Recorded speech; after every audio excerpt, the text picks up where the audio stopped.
SOFI Sundays. If you're new here, hi, my name, I don't know why I bend down all the time. All the time I bend down. Hi, my name is Sophie. Everybody calls me the Odditty, and this is a really fun video. Clearly you can see I'm still in my, I don't know what I call this, my nightgown. I'm still in my like lounge, it's not lounge, it's like lingerie. I'm still in my lingerie, I have my coat on, which means we're either getting ready or it's a cozy video.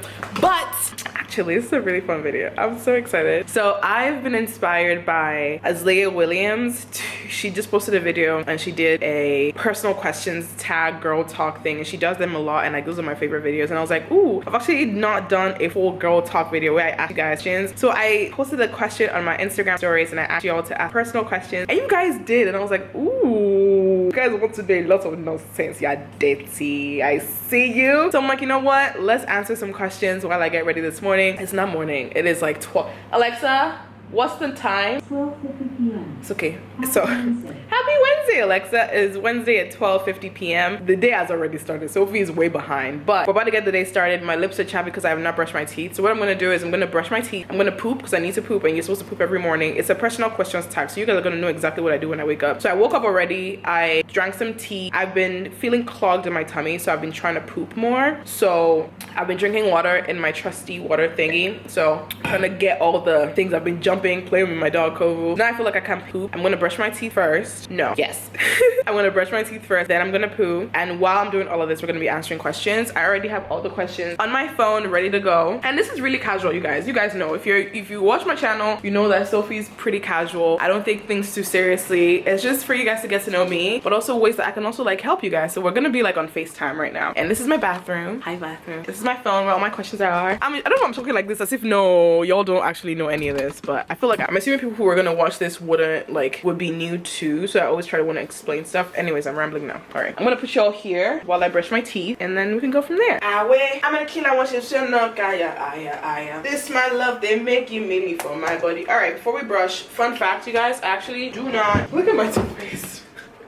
She's donezo. But I gotta go buy some toothpaste later today, so I'm gonna go buy toothpaste later. But before I brush my teeth, let's start asking some questions. First question today is, where is it? Okay, what do I use for my periods and how do I like it? Ooh, that's a good question. Okay, so what I use for my period, when I first started my period, I'm from Nigeria, so when I started my period, I typically would use pads. So I use always ultra thin maxi pads, and I use those for like a good bit of my life. And then when I came to America, because like where I was born, like my mom, my aunties would all tell me that if I use a tampon, like I'm gonna disvirgin myself, which is not true. If you're watching this and you're a child who's been told tampons will disvirgin you or they're not good or whatever, it is not true. It's just a misconception that we just grow up with. But yeah, so I never used tampons until like junior year of college. So when I was 19, 20 was when I actually started using tampons. And I remember it was because I just kept soaking my pads, and I wanted to do a lot more when I was on my period, and like it just wouldn't let me. Like I would want to swim, I would want to run, but having like a bulky pad, because I bled a lot, or I still bleed a lot, but I bled a lot then, I just didn't feel comfortable. I swear to you guys, when I first tried it on, a friend actually put a tampon in for me. Like,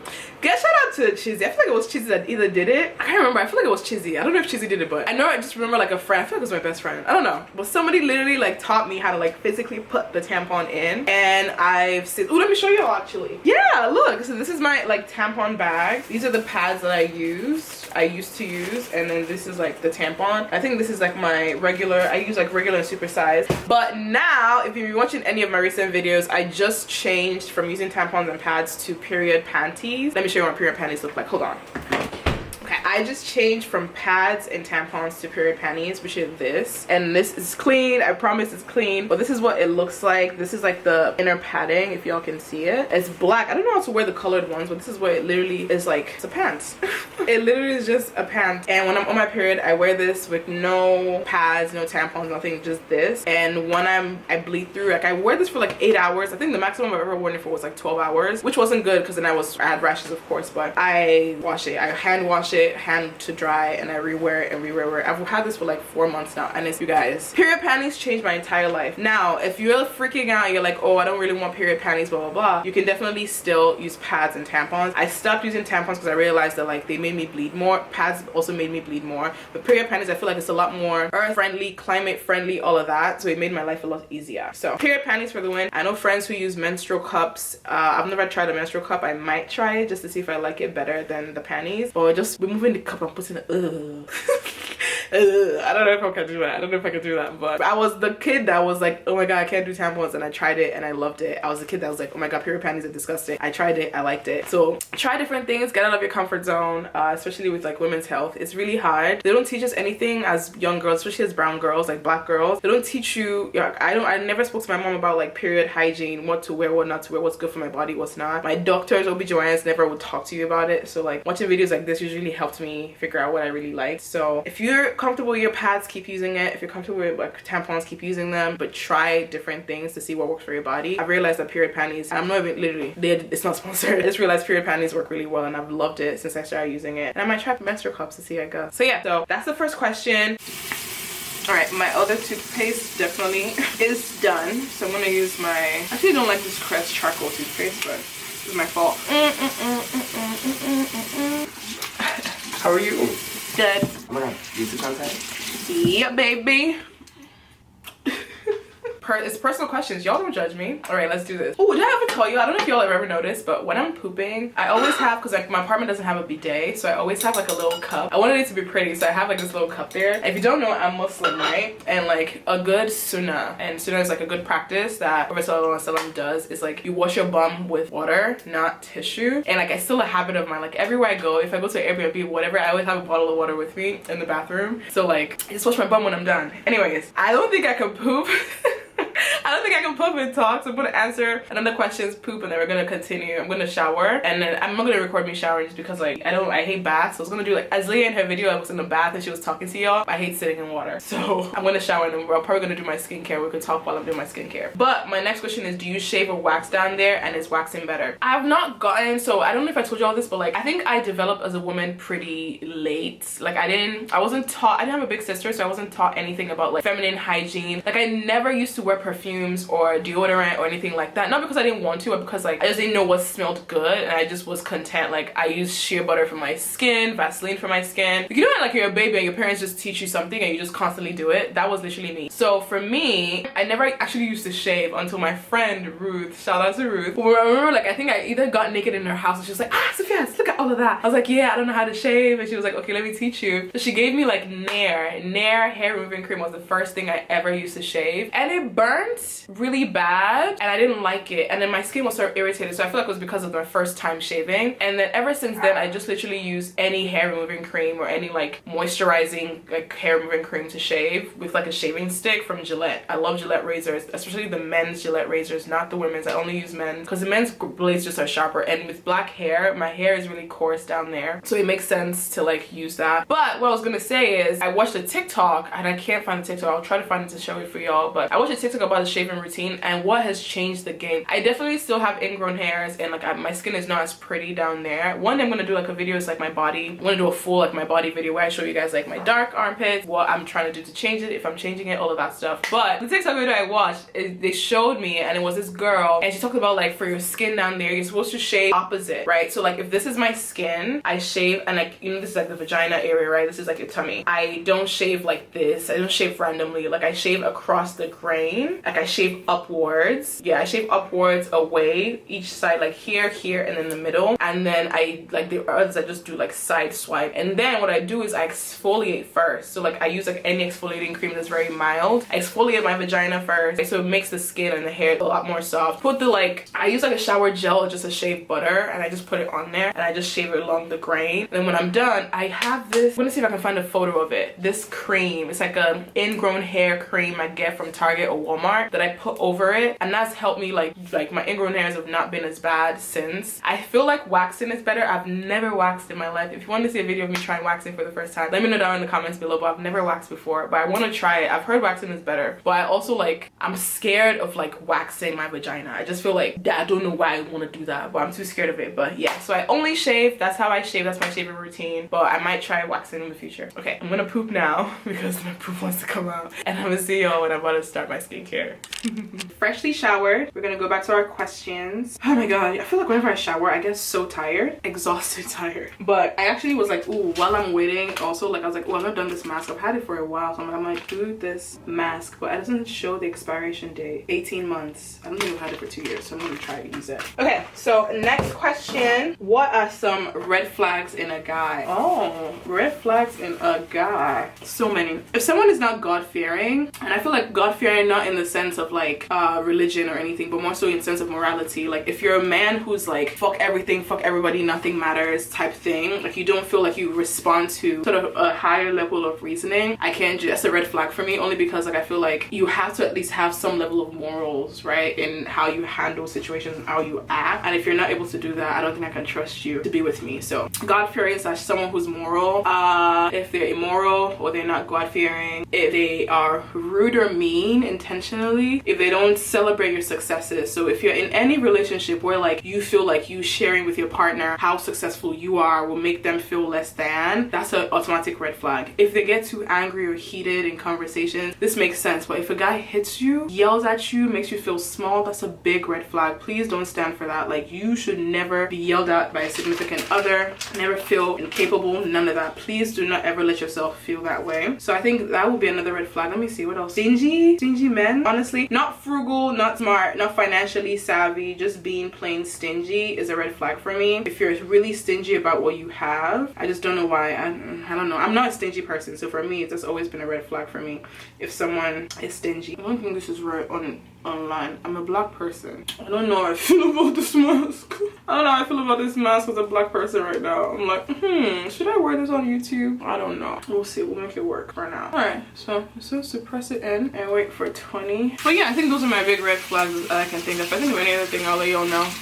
But yeah, those are my red flags. Next question. How do you build the confidence to not give a damn? Oh, that's a good one. I'm about to post a video after this about like being your best self, so stay tuned for that video. But how do I build the confidence to not give a damn? I'm still struggling with that. I feel like you guys would probably think, oh, like Sophie, you're so confident because like y'all just know me as Miss Confidence, Miss Self-Love, whatever. But I had to realize at the end of the day that like I am the only one living my life. Like you are the only person in this world who's living your life. You're the only one who understands what you're going through, how you feel. There's nothing anyone can tell you about yourself that you already shouldn't know or you're not aware of, right? So every time I move, I have to realize that I needed to trust myself and my opinion of myself in order to allow myself truly embrace self-love and championing myself, right?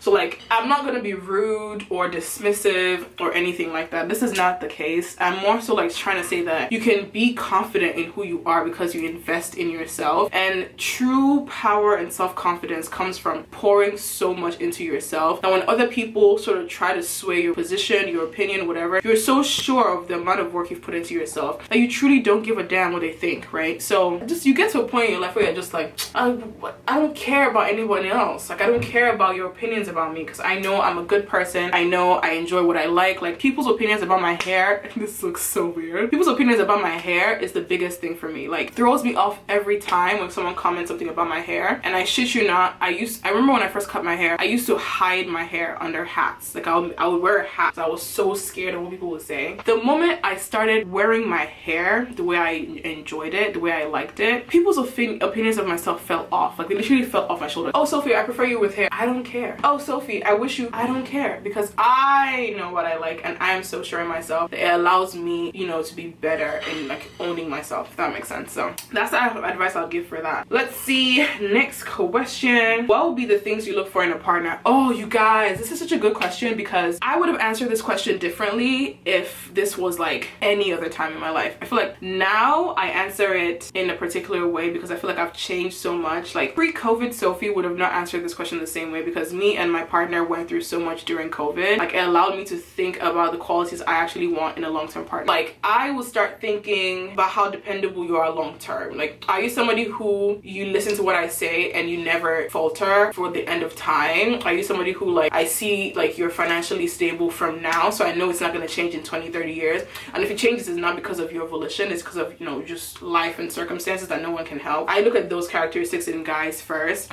Care is the biggest thing for me. Somebody who takes care of me is the biggest thing, especially as someone who's a high achieving woman. I feel like I always just wanted somebody who like would be able to take care of me, celebrate me, because I have everything I need. I already have my table, I already have my own life. If I'm bringing a man into it, I need them to come prepared, which is another thing, ladies. If you have a partner, if you're somebody who wants a boyfriend, a husband, whatever it is, please make sure you're already at a space where like you're already a fully like your whole person. I mean, if that makes sense. So I like to tell people this: if you're in a relationship, right, you, your partner are together, and then you guys create another person, right? And this person is what both of you are together. So if this breaks off, you can still stand individually and the partner can still stand individually. You lose what you guys created together, but you don't lose yourself in the process. And that's the biggest thing I would also give to. That's not part of the question, but I've always wanted to say that if you're ever in a relationship or otherwise, like always make sure you're pouring into yourself. You're focused on yourself, you're doing what you want to do, because that would help you in the long run. Okay, so I took that off because I just know I was tired of it on my face. Next question: do you think focusing on your career will prevent you from dating? Yes and no. That's a great question. Yes and no. What I realized when I started dating was Nella Rose said this once. I remember she said it in a video. I don't know if she ever said it in like a full video, but she randomly put it out there that she realized that in relationships she's not a driver in relationships, meaning like when she's in a relationship she tends to be very like inside, like she's very much like a wifey type person where like she doesn't like grind as much. And I realized that's the same for me. When I'm in a relationship, everything about me, and I was just talking about how like you need to invest in yourself, like, and not be a separate person in a relationship. Like you need to be your own person in a relationship. You can't like get lost in a relationship. And here I am telling you that like I learned that because I get lost in my relationships. Like I'm the girl who like if I have a guy, like I want to spend every waking moment with you. I want to be cuddled up. I would rather cuddle up with you than work with you. And I realized I also have attracted men who aren't like, the guys I've dated aren't like go-getters, right? They're not, and that's not a bad thing. It's just like they're very like relaxed, chill type of men where like and they're usually 9 to 5ers. So if we just wake up in the morning, you gotta go to work, come back, we cuddle and sleep, and I'm always at home, especially post-COVID. I told you post-COVID I learned so much about myself. I just realized that I tend to get lost in that person and my career would always take the back burner. But what I've realized now is navigating that space and realizing that as a woman, you want to always prioritize the things that are important to you. So like for example, like I've realized now that like Odditty, my career, is really important to me. After Odditty, right now is my relationship. After the relationship is financial gain, money, whatever that is, and just relationship. At any point in my life, Odditty can become second and relationship will come first. That'll probably be when I have a husband, when I get married, when I have kids. But for right now, I genuinely feel like with a career, it doesn't prevent you from being in a relationship. It allows you to be geared solely towards something. And I always like to say women who aren't looking for relationships tend to get into those relationships because what ends up happening is like you're not even thinking about it, and oftentimes the person you're not even looking for ends up finding you when you're grinding, when you're working at that workspace, right? So I don't think relationships stop from your career. I think oftentimes like when you're focusing on something and building yourself, you tend to just fall into relationships, or you find people, or you become so successful that now you have time to actually pour into relationships. I also feel like I'm the kind of girl who tells people that you don't sit around for a man, or you don't sit around for a relationship to happen. I treat like relationships like I treat jobs. I know it's really weird because in my head I'm like, for me to want to get a good job, I make sure I'm the best candidate, right, for that job. And in relationships I look at that in the same vein, meaning not like I'm applying for relationships, not that, but rather like I'm so focused on me that like if I'm up here, I'm focused on me, the only men I'm gonna attract are men who are up here with me. You know what I mean? And because of that, I tend to get better options of who I want to end up with, and it gets me better choices. So my focus on myself and my career and everything else allows me to attract people who I want into my life. That includes friendships, that includes like family, all of that stuff. Okay? So if that makes sense, yeah, take it.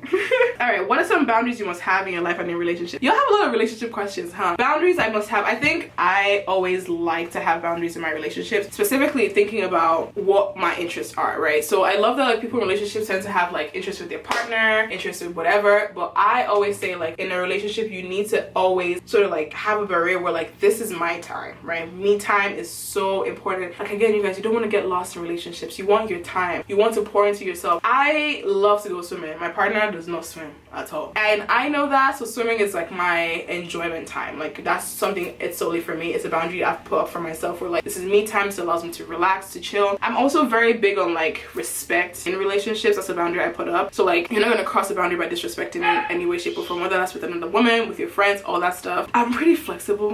I feel like whenever you're communicating in relationships, that's all the biggest thing in a relationship is communicating. So if you're communicating with your partner, it helps you figure out like what they like, what they don't like, what boundaries you can cross, what boundaries you can't cross. house. But I think our biggest thing is like always set a boundary to where like you always have your time and your space, and your spouse like respects and understands that. I also, low-key, I really want to have my own bedroom, but that's another conversation for another day. What do you think about the female orgasm? Does it feel good for you? LMA freaking O. What do I think? All right, let's talk about it. I had my first orgasm, I shit you not, when I was 6 or 7 years old. I know that was pretty young for me, and I swear this is so personal. I have never, y'all are, wow, okay. And what I used to do, and I'm gonna post a video about like an African girl like being Nigerian and like my relationship with sex later, I think probably after this video. But what I used to do then was like I would masturbate because I knew I liked the feeling of something against my clitoris. And so what I would do, and I'm only whispering because I don't know about community guidelines on YouTube and what I can or can't say, but what I used to do is I would use like I was like this like calamine lotion, not calamine lotion, this white powder in Nigeria, it's like dusting powder is what we call it, dusting powder. I'm gonna see if I can put a photo here. And I literally would masturbate with dusting powder over my clit as a fucking 6-year-old, because I just knew I liked the feeling and I just didn't know what was up. But I also knew, I think someone caught me once in my family, I can't remember who caught, and they like yelled at me for it, right? And I was like, oh, they're yelling at me, that means it's bad. But I also was very curious as a kid, so I was like, is it bad because it's bad for me, or is it bad because they don't want me doing it so early? So that was my first time having an orgasm, and that orgasm was different from the orgasms I get with like partners. Like I don't have, wow, I'm sharing a lot. Yeah, I've rarely orgasmed from that. I'm mostly a like stimulation, vibration, clit type girl. I rarely do penetration. It hurts most times, but that's another conversation for this video. It's a conversation for another day, okay? Another day. Let's just put that there. I'm gonna do a sex video soon. Wow, y'all, I'm sharing so much. But yeah, female orgasm is really important. I am a big proponent of women understanding their bodies and loving it. I don't even know my body as much as I would like to know my body. I have been masturbating the same way since I was 6. I'm 25. I don't know math. 19 years! Ah! I know math! High five. Anyways, for 19 years. Yeah. So I don't explore my body yet. I'm still very insecure about exploring my body. I don't know, I feel weird, but it's been a lot in my life that has affected why I'm insecure about exploring my body that I'm going to share hopefully sometime in the future. But for now, what I'm going to say is I am a huge proponent of exploring your body. You don't have to masturbate if you don't want to, religious reasons, whatever. But if you have no qualms about it, I'm always big for like exploring your body, seeing what you like, seeing what you don't like. Take your time with it. If it's a private thing you want to enjoy, do it to yourself. Just explore. I think a lot of women don't teach ourselves pleasure, especially because for men it's easy to get, you know, and you're done. For women it takes a lot to explore your body, see what you like, see what you don't like. So I'm a big proponent for that. But what was the question again? Yeah, it feels good for me. I really like it. Yeah, I really like it. So do you think cutting all ties with your ex is healthy? I have never cut ties with an ex yet. I'm the girl that my exes still have around, not for rebound, not for anything like that. I feel like all my relationships have oftentimes ended with me being very like open about why they're ending. They've never been bad endings. Like the only reason someone will cut me off is typically because like their girlfriend doesn't feel comfortable, which is totally fine. I respect that. But for the most part, none of my exes have ever cut me off. I will say I'm always for keeping relationships in your life, but if that ex isn't serving you, if they're stressing you out, if they make you uncomfortable, if they're not the people you want around you anymore for whatever reason, yeah, cut them off. Cut them off. I struggle with cutting off people in relationships. It's just a thing I'm struggling with. I'm still trying to grow and learn to figure out why I'm that way. But I wish I cut some people off, but not necessarily exes, but like friends who have done me really wrong. I wish I cut them off and I just never did. But no, I don't think you need to cut your ex off if you're not on bad terms. I feel like respect is important. So if you're moving on to a different relationship and you feel like this ex might be a problem, it makes sense to cut them off. But if not, if they're not hurting you, yeah, keep them around. I put a robe on because I'm like, I need to actually have a robe on because my towel was falling off. It was too much, y'all. It was too much stress. What do you do if you're pregnant and you don't want your parents to know? This hits a little too close to home, but what do you do if you're pregnant and you don't want your parents to know? That depends, right? When you're pregnant, it's not your parents who are taking care of it. It's nobody. It's you. You're the one who's taking care of that baby if you're old enough. If you're under the legal age, please tell your parents, because legally you can't do anything without your parents. So if you're under legal age, honestly, if you're under 21, if you're under 21, please tell your parents. Just, I know it's hard, got yourself into that. You're gonna have to own up to your decisions. I know that's tough. You're gonna have to own up to your decisions and like bear the brunt of that. And also you're gonna need their support either ways. If you're older and you don't want your parents to know, I feel like that's understandable. At some point they're gonna know anyway, so so you might as well just tell them. If you're not keeping the baby, I respect your choice. I wish you the best, and I know like you're gonna do what's right for you, and that's all I'm gonna say on that. But for the most part, I would say like it really is your choice. If you're legal, if you're not legal, if you're a kid, please tell your parents. Whoever did that to you needs to be fucking arrested. Even if it's child, is the child too. But yeah, I think that would be my advice for that. Okay. Let's see. When is the right time to have sex? Wow, y'all are pretty. I feel like I just want to say that I answer these questions about sex because like and these are women asking me these questions. These aren't guys. So it's not because people want to be raunchy. I want to know my business. But I realize, especially as a Nigerian Muslim young woman, a lot of us don't have any sex education. Like not one. Like I know friends who were terrified of losing their virginity and were too scared to have sex for years because they just didn't know what was going to happen. And I never want that to be something my kids go through, because I feel like men are a lot more often equipped to handle sex, and oftentimes they also learn their sex from porn, so it really doesn't matter, but men are oftentimes more equipped to handle that than women. So I would always answer these questions, not to be raunchy, and I hate that I'm giving this disclaimer anyways, but just for y'all to know, because like I know people need to know. The time to have sex is honestly based on you and how ready you are. I lost my virginity in a way that like I don't regret. Like I wasn't the girl who like was like, oh my god, my virginity special is important. I never thought that way. I was just like, well, whatever, I want to have sex. I told you I was masturbating when I was 6. I'm a whole different breed anyways with that. But I think what's important to know is like I started enjoying sex at a later age. Like I didn't enjoy sex when I started having sex. I just started recently enjoying sex and what sex meant and exploring my body.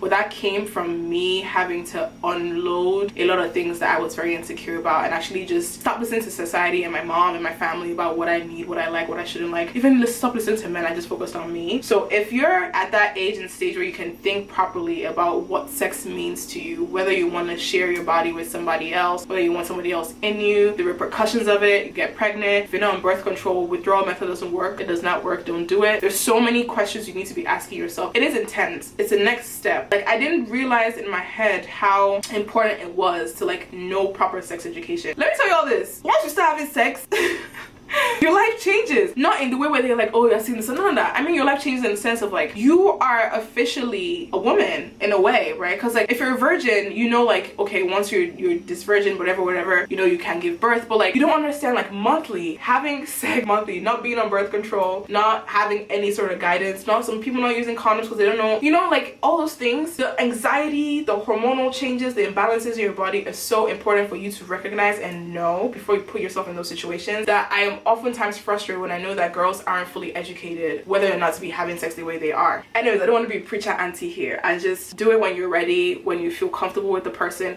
when you have a loving partner, not somebody who's forcing you to have sex with them, but someone who genuinely wants to experience that with you. Virginity is a construct, so don't base your idea on sex on like losing something you're not. I honestly feel like when you're having sex, you're gaining something, you're exploring who you are more, you're becoming, you know, a woman in a sense. Know the safeties, know whatever. I'm not gonna give an age or a number, but I will say like you just want to be old enough to know, like to be able to understand the repercussions of the things you're doing, basically. Okay? Like let me be a Nigerian. Okay?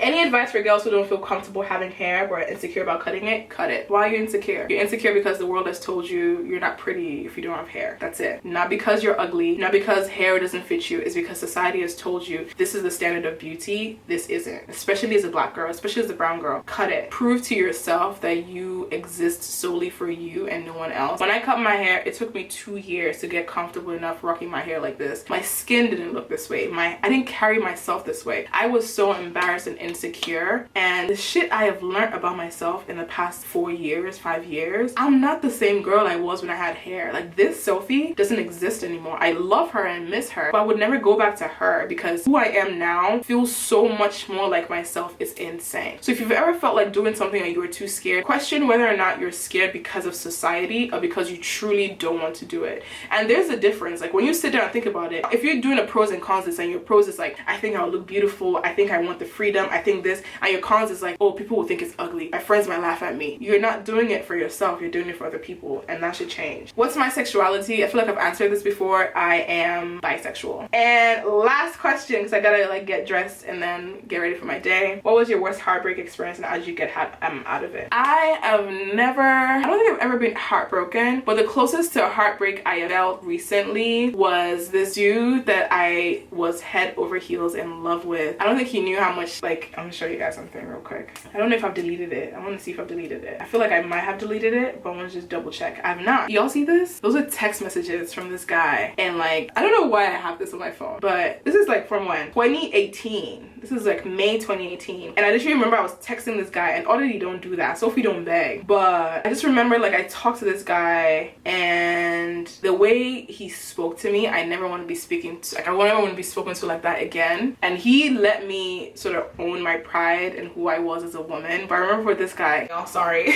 my camera overheated. Probably overheated because I was looking at this guy's text and I shouldn't have. I don't want to be spoken to like that by anyone. But also I think with that particular situation, he just literally blatantly told me he's not gonna date me, he didn't want me. And for someone who thought she was all that, a bad beat, all of that stuff, it affected my ego, my persona. I felt like I was less than. I had tied my word to this particular person, God forbid again, and I did that. And I think now I recognize that like every person is in your life for a reason, and that's okay. I enjoy loving now, and I see heartbreak as a necessary evil to falling in love. And I like to say like I enjoy the experience of loving people because I think it makes me a better person, it makes them hopefully a better person, and we just tend to explore each other because of that. I'm not the girl who's like, oh, I'm not that kind of girl. I genuinely just, I love loving. So that heartbreak was really taught me how to be a better person, and I always take lessons in that. I'm not a toxic ex or whatever. I tend to communicate better, and I'm very like, I'm the girl who will like reach out to you and be like, hey, what are the things I did wrong in my relationship that would help me be a better person? Shan Budiram is an amazing like sex coach, relationship coach that literally had me questioning a lot of things I was taught. Mind you, I'm Nigerian, I'm a proper African girl, I speak Yoruba, I do all these things, and I eat food. Like I am a very much see Omo Yoruba in me, like most English and say no, I'm a proper I speak Yoruba. So a lot of things that I know now is genuinely because you guys, I pushed myself to learn. We tend to be in silos because of our culture, where we're from, and you do yourself a great disservice when you don't allow yourself embrace and explore what the world has to offer for you. So remember that, take note of that, allow yourself question things, be open to a lot of things. As women, we're taught to like, you know, simmer down, let things come to us. Allow yourself question everything, because I think when you question everything, you're in a much better mindset to sort of be a better person. Okay, all right, girl talk over. I love you guys, I miss you. I'm gonna see you next Sunday, Sundays with Sophie, every Sunday here on my YouTube channel. I hope you guys enjoyed this video. It probably is super long, I probably rambled a lot, but this is fun. I want to do this again. I'll probably like drink some tea and then talk to you guys the next one. Bye guys.